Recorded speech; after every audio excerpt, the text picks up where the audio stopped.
दिन की शुरुआत बुरी खबर से नहीं करनी चाहिए, इसलिए ये वीडियो हम इस समय पोस्ट कर रहे हैं। एफडीआई को लेकर पिछले कल बहुत ही बड़ी गुड न्यूज निकल कर आई थी। फाइनेंशियल ईयर 2021 से लेकर 2022 के बीच भारत में कुल $83.57 बिलियन फॉरेन डायरेक्ट इन्वेस्टमेंट के रूप में आए, जो कि इतिहास में सबसे ज्यादा थे।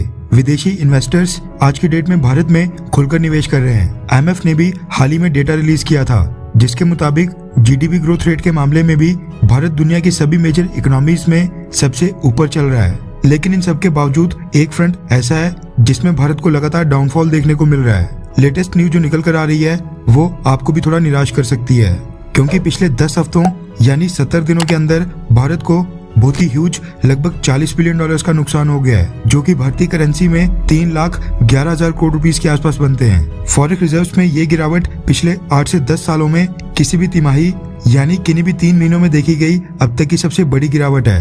रेफरेंस के लिए आपकी स्क्रीन के ऊपर लाइव मिनट के आर्टिकल का स्क्रीनशॉट है, जिसके मुताबिक भारत के फॉरेन एक्सचेंज रिजर्व्स में पिछले हफ्ते भी लगातार 10वें हफ्ते गिरावट देखने को मिली। यानी भारत के फॉरेक्स रिजर्व्स पिछले 10 हफ्तों से डाउन आ रहे हैं।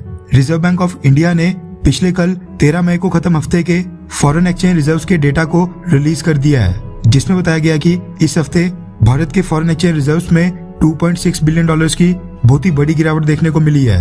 रिपोर्ट्स के मुताबिक $2.6 बिलियन की गिरावट के बाद भारत के फॉरेन एक्सचेंज रिजर्व्स का नया आंकड़ा $595 बिलियन से नीचे गिरकर $593 बिलियन पर आ गया है। यानी हमारे टोटल फॉरेक्स रिजर्व्स आज की डेट में $593 बिलियन हैं। आरबीआई द्वारा रिलीज डेटा के मुताबिक इस हफ्ते फॉरेन करेंसी एसेट्स में गिरावट के साथ साथ गोल्ड रिजर्व्स में भी बड़ी गिरावट देखने को मिली है। आपको याद दिला दूं कि भारत ने फॉरेन एक्सचेंज रिजर्व्स का सबसे हाईएस्ट आंकड़ा $642 बिलियन तक छुआ था, जो भारत ने पिछले साल 3 सितंबर को टच किया था। $642 बिलियन हमारा ऑल टाइम हाई आंकड़ा है। पिछले कुछ महीनों से फॉरेक्स रिजर्व्स को लेकर लगातार गुड न्यूज मिल रही थी, लेकिन शायद रशिया यूक्रेन युद्ध का असर भारत के फॉरेन करेंसी एसेट्स के ऊपर भी पड़ रहा है, जिसके कारण फॉरेक्स रिजर्व्स लगातार नीचे आ रहे हैं। दरअसल भारत के फॉरेक्स रिजर्व्स में डाउनफॉल देखा गया है 24 फरवरी के बाद से, जिस दिन से रशिया ने यूक्रेन के ऊपर हमला किया है। उसके बाद से भारत के फॉरेक्स रिजर्व्स में हर हफ्ते गिरावट देखने को मिली है। तब से अभी तक लगभग $40 बिलियन के फॉरेक्स रिजर्व्स नीचे गिर गए हैं। $40 बिलियन के फॉरेक्स रिजर्व्स